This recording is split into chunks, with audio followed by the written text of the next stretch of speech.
பிரியமானவர்களே, ஆண்டவராகிய இயேசு கிறிஸ்துவின் நாமத்தினாலே உங்களை வாழ்த்துகிறேன். இந்த நாளிலும் நம்முடைய தியானத்திற்காக 1 சாமுவேலின் புஸ்தகம் 17ஆம் அதிகாரம் 50வது வசனத்தை நான் வாசிக்கிறேன். இவ்விதமாக தாவீது ஒரு கவணினாலும் ஒரு கல்லினாலும் பெலிஸ்தனை மேற்கொண்டு அவனை மடங்கடித்து அவனை கொன்று போட்டான். தாவீதின் கையில் பட்டயம் இல்லாதிருந்தது. எனக்கு அன்பானவர்களே, தேவனாகிய கர்த்தர் தம்முடைய ஜனமாகிய இஸ்ரவேலை எப்படி எல்லா தீங்குக்கும் விலக்கி காத்தார் என்பதை நாம் இந்த நாளிலே தியானிக்க போகிறோம். ஒரு சிறிய தாவீதின் மூலம் தேவன் எப்படி அந்த பெரிய கோலியாத்தை முறியடித்தார் என்பதை பல முறை நாம் வேதத்திலே வாசித்திருக்கிறோம், பல செய்திகளிலே கேட்டிருக்கிறோம் அல்லவா? அந்த பெலிஸ்தனாகிய கோலியாத் காலையிலும் மாலையிலும் 40 நாள் வந்து நிற்பான். மட்டுமல்ல, இஸ்ரவேலின் இராணுவங்களை அவன் நிந்தித்தான்.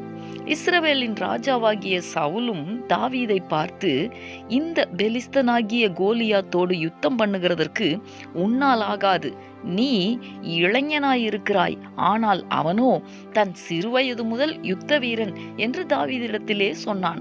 இஸ்ரவேலில இருந்த இராணுவ வீரர்கள் இந்த பெலிஸ்தனை பார்த்தபோது மிகவும் பயப்பட்டு அவன் முகத்துக்கு விலகி ஓடி போவார்கள்.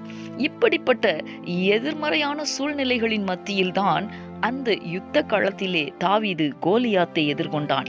தாவீது கோலியாத்தை வெல்ல தேவன் உதவி செய்தார். அன்றைய தினம் தேவன் முழு இஸ்ரவேலையும் எல்லா தீமைக்கும் விலக்கி காத்தார். அன்பரே, உங்களை எதிர்த்து வருகிற சத்துருவினுடைய கிரியைகளை நீங்கள் மேற்கொள்வீர்கள். கர்த்தர் உங்களுக்கு பலன் தருவார், உங்களை எல்லா தீங்குக்கும் விலக்கி காப்பார். இந்த கர்த்தருடைய வார்த்தைகளை விசுவாசித்து நாம் ஜெபிக்கலாமா? எங்களை நேசிக்கிற எங்கள் அன்பின் பரலோக தகப்பனே, ஆசீர்வாதமான இந்த நாளுக்காக உமக்கு நாங்கள் நன்றி செலுத்துகிறோம். இந்த நாளிலும் தாவீதுக்கு தேவன் கோலியாத்தை வெல்ல பலன் தந்ததை குறித்து நாங்கள் தியானித்தோமே. தகப்பனே, இன்றைக்கும் உம்முடைய பிள்ளைகளுக்கு விரோதமாக காணப்படுகிற எல்லா எதிரான வல்லமைகளையும் மேற்கொள்ளுகிறதற்கு கர்த்தர் தம்முடைய பிள்ளைகளை பலப்படுத்த வேண்டுமாய் ஜெபிக்கிறேன்.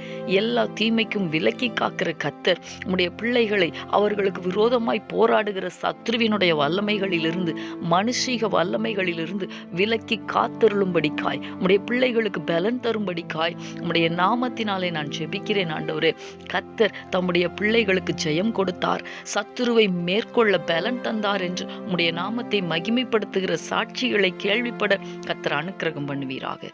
இயேசு கிறிஸ்துவின் நாமத்தில் வேண்டிக் கொள்ளுகிறேன் நல்ல பிதாவே. ஆமேன், ஆமேன்.